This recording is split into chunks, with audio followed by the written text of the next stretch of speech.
Pensiero del giorno, giovedì 7 marzo.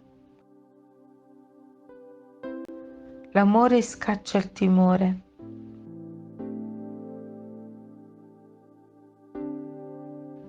L'amore perfetto scaccia il timore.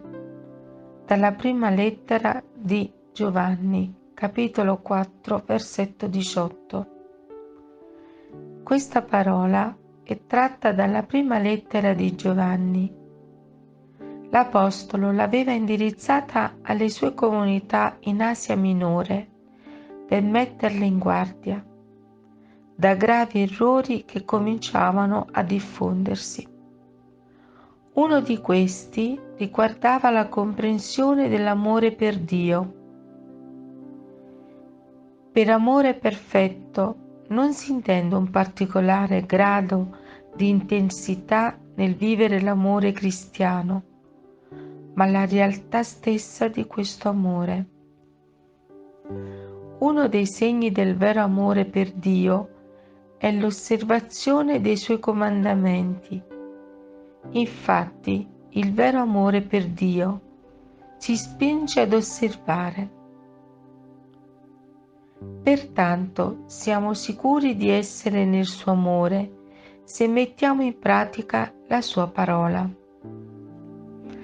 Un altro effetto e segno distintivo di questo amore è l'assenza di ogni paura.